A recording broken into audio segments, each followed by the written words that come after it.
오늘 보내주신 자료 뭉치가 정말 흥미로운데요. 구약성경 열왕기하 11장에 대한 대화록인데 딱 펼쳐보니까요. 와, 이거 거의 한 편의 정치 스릴러. 아니 뭐랄까 왕좌의 게임 같더라고요. 숨겨진 왕자에 자기 손주들을 그냥 모조리 죽여버린 여왕, 그리고 7년간 이어진 비밀 쿠데타 계획까지. 정말 소설 같은 이야기죠. 맞아요. 이게 그냥 읽으면 되게 잔혹한 궁중 비극처럼 보이는데 한꺼풀만 딱 벗겨보면 그 안에 수십 년에 걸친 가문의 대립, 종교 전쟁, 그리고 한 개인의 아주 처절한 복수심이 전부 얽혀 있어요. 이걸 단순히 권력에 미친 여왕이라고만 볼 수 없는 이유가 다 들어있는 거죠. 바로 그겁니다. 그래서 오늘 저희의 임무는 이 드라마의 마쿠를 한번 파헤쳐보는 겁니다. 도대체 여왕 아달랴는 왜 자기 손주들까지 죽여가면서 왕위를 차지해야만 했을까? 그리고 모두가 숨죽이고 했던 그 7년 동안 대제사장 한 명은 어떻게 이 모든 판을 뒤집을 계획을 세울 수 있었을까? 오늘은 우리가 탐정이 돼서 이 미스터리를 한번 풀어보죠. 이야기의 시작부터가 정말 충격적이에요. 남유다의 왕 아하시야가 전쟁터에서 갑자기 죽자마자 그의 어머니인 아달랴가 왕의 아들들, 그러니까 자기 친손사들을 모조리 죽이기 시작해요. 이건 상식적으로 좀 이해가 안 되잖아요. 아니 권력이 아무리 좋아도 어떻게 자기 핏줄한테 칼을 겨눌 수가 있죠. 그렇죠. 그래서 아달랴라는 인물의 그 뿌리를 알아야만 이 행동의 첫 번째 실마리가 풀립니다. 자료에도 나오지만 그녀는 북이스라엘 역사상 최악의 왕으로 꼽히는 아합, 그리고 그보다도 악명 높은 왕비 이세벨의 딸이거든요. 아, 그 이세벨이요? 네, 바알 신앙을 이스라엘에 적극적으로 퍼뜨린 바로 그 장본인이죠. 와, 그 이세벨의 딸이었다니. 그럼 이야기가 완전 달라지네요. 이게 그럼 단순한 권력 다툼이 아니라 애초에 뿌리부터 다른 두 가문, 두 종교의 충돌이었군요. 정확합니다. 아달랴는 남편의 나라인 남유다에 시집을 왔지만 마음속으로는 여전히 자기 가문과 어머니의 종교, 그러니까 바알 신앙을 따르고 있었던 거네요. 네, 그녀에게 남유다는 그냥 남편의 나라일 뿐 자신이 충성해야 할 대상은 아니었던 거죠. 근데 여기서 자료가 제시하는 아주 결정적인 단서가 하나 더 나옵니다. 이 단서를 알아야 아달랴의 행동이 광기가 아니라 치밀한 복수였다는 걸 이해할 수 있어요. 어떤 단서죠? 바로 그녀에게 죽은 아들 아하시아 말고도 다른 아들들이 있었다는 사실입니다. 잠깐만요. 다른 아들들이 있었다고요? 그럼 아하시아가 죽었어도 그 다른 아들 중 하나를 왕으로 세우면 되는 거 아닌가요? 굳이 손자들을 다 죽이고 자기가 왕이 될 이유가 없잖아요. 뭔가 좀 앞뒤가 안 맞는 것 같은데요? 바로 그게 핵심이죠. 기록에 따르면 아하시아의 형제들이 무려 42명이나 더 있었습니다. 42명이요. 네.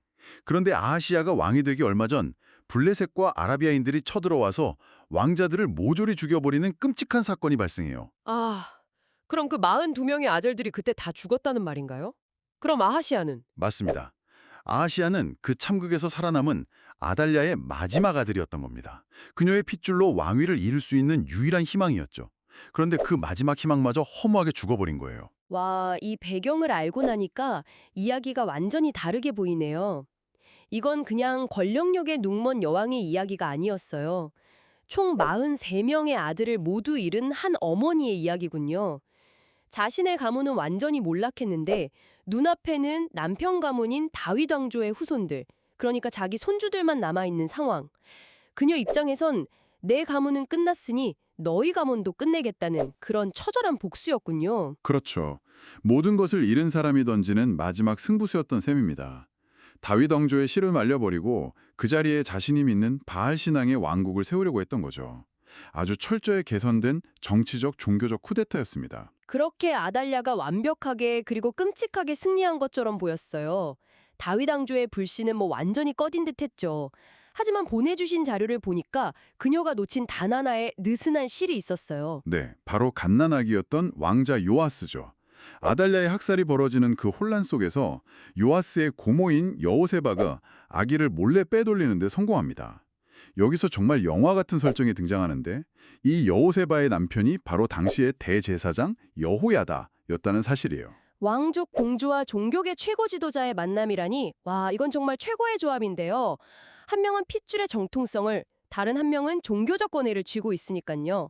이들이 아기 요아스를 성전 안에 있는 침실에 숨겨서 무려 7년 동안 몰래 키웁니다. 이 7년이라는 시간이 정말 중요합니다. 그냥 숨어 지낸 시간이 아니에요. 자료에서도 질문을 던지죠. 왜 신은 혹은 역사는 바알을 숭배하는 아달랴의 통치를 7년이나 용납했을까? 저도 그 부분이 궁금했어요. 당장이라도 정의를 실현할 수 있었을 텐데 왜 그렇게 길게 기다린 걸까요? 음, 여러 해석이 가능하겠지만 가장 현실적인 이유는 아마 정치적인 때를 기다린 것이겠죠? 갓난아기를 데리고 나와서 자, 이 아이가 진짜 왕이다 라고 외쳐봐야 아무도 안 따랐을 겁니다. 아, 그렇죠. 최소한 왕의 상징으로 내세울 수 있을 만큼 아이가 자라야 했고 또 쿠데타에 동참할 세력을 은밀하게 규합할 시간이 필요했던 거죠. 7년 동안 아달리아의 통치 아래에서 백성들의 불만이 쌓이기를 기다렸을 수도 있겠네요. 바알 신앙이 강요되면서 전통적인 여호와 신앙을 따르던 사람들의 반발심이 임계점까지 차오르도록 말이죠. 네, 바로 그겁니다. 그 7년 동안 여호야다와 여호세바 부부는 매일매일이 얼마나 살얼음판이었을까요? 아기가 울음소리라도 크게 내면 바로 발각될 수 있는 상황에서 국가의 미래를 키워낸다는 건 와, 정말 엄청난 담력과 신념이 필요한 일이었을 겁니다. 맞습니다.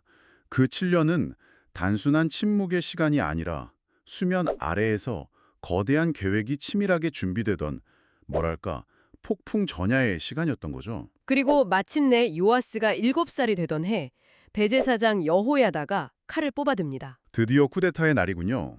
근데 한 나라의 정권을 뒤집으려면 막강한 군사력이 필요하잖아요. 제사장인 여우야다가 어떻게 군대를 움직일 수 있었을까요? 여기서 아주 흥미로운 집단이 등장하죠. 바로 가릿 사람들입니다. 네, 가릿 사람. 좀 생소한 이름이죠. 자료에 따르면 이들은 외국인 용병 출신으로 구성된 왕실 최정예 경호부대입니다. 다윗왕 시대부터 왕궁의 경비를 책임졌던 사람들이죠. 외국인 용병이요? 왜 자국군인이 아니라 외국인을 경호부대로 썼을까요? 그게 바로 고대 왕들의 지혜였습니다. 국내 귀족이나 특정 가문 출신 군인들은 정치적 야심을 품거나 파벌 싸움에 휘말릴 수 있잖아요. 아, 그렇죠. 왕조라는 시스템 자체에 충성합니다. 아, 그러니까 이 가리 사람들은 현대 바티칸을 지키는 스위스 근위대 같은 그런 존재였군요. 특정 정치인이나 권력자가 아니라 교황이라는 직위와 시스템 자체에 충성하는 것처럼요. 네, 아주 정확한 비유입니다.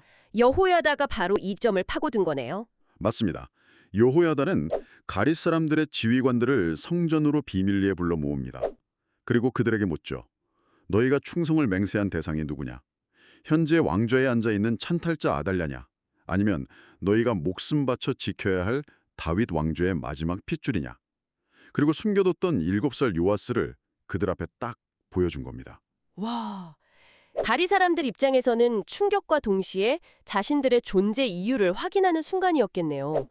그들에게 아달랴는 정통성 없는 지배자였고 요아스는 자신들이 지켜야 할 진짜 주인이었으니까요. 이들을 포섭한 것이 쿠데타 성공의 결정적인 한 수였습니다. 그렇죠. 여호야다는 이들을 세 개조로 나누어서 성전과 왕궁을 완벽하게 장악하는 작전을 세웁니다. 그리고 안식일에 맞춰서 거사를 치르죠. 모든 것이 완벽하게 계산된 계획이었습니다. 마침내 성전에서 7살 요아스의 대관식이 열리고 백성들이 왕 만세를 외치죠. 이 소리를 듣고 왕궁에 있던 아달랴가 달려와요. 자기 눈앞에서 벌어지는 이 상황을 보고 반역이다 반역이다라고 소리치지만 이미 게임은 끝난 뒤였고요. 네, 그녀는 성전 밖으로 끌려나가 처형당하고 7년간의 철권 통치는 막을 내립니다. 그러자 놀라운 일이 벌어져요. 방금 전까지 아달랴 밑에서 조용히 지내던 백성들이 갑자기 들고 일어나서 바알 신전을 때려부수고 바알의 제사장들을 죽이기 시작합니다. 이 장면이 참 씁쓸하더라고요. 자료 대화록에서도 이 부분을 지적하는데 아니 불과 며칠 전까지만 해도 그 신전에서 제사를 지내던 사람들이 아니었을까요? 권력의 방향이 바뀌자마자 순식간에 돌변하는 모습이 인간의 속성을 보여주는 것 같아서요. 그렇죠. 대중은 언제나 가장 강한 권력의 편에 서는 경향이 있죠.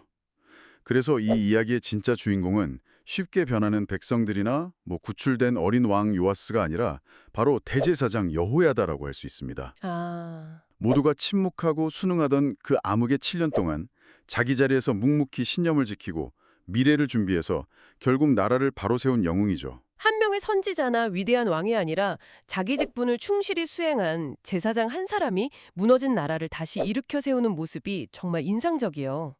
이야기가 여기서 행복하게 끝났으면 좋았을 텐데 자료는 이 이야기의 씁쓸한 뒤이야기까지 암시하고 있더라고요. 맞아요.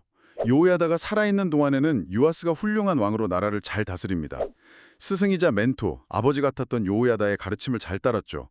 하지만 130살까지 장수했던 요야다가 죽자마자 요아스는 언제 그랬냐는 듯이 여호와 신앙을 버리고 타락의 길을 걷기 시작합니다. 심지어 자신에게 바른 말을 하는 여호야다의 아들, 그러니까 자신을 구해준 은인의 아들마저 돌로 쳐 죽이는 끔찍한 배신을 저지르죠. 네, 결국 모든 것을 잃은 한 여인의 복수극으로 시작된 이야기가 한 왕조를 지키려는 필사적인 사투와 치밀한 쿠데타로 이어졌다가 결국 그 주인공마저 타락하는 대서사시였네요.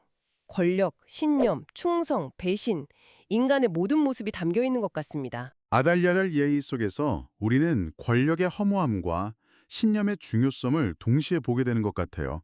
아달랴는 모든 것을 손에 쥔 듯 했지만 모든 것을 잃었고 여호야다는 가장 어두운 시기에도 신념 하나로 모든 것을 되돌려 놓았죠. 하지만 그 신념마저도 온전히 되물림되지는 못했고요. 오늘 이 이야기를 쭉 따라와 보니 마지막에 딱 이런 질문이 남네요. 요아스는 여호야다라는 정말 역사상 최고의 스승이자 보호자를 곁에 뒀잖아요. 그런데 왜 스승이 죽자마자 그렇게 쉽게 무너졌을까요?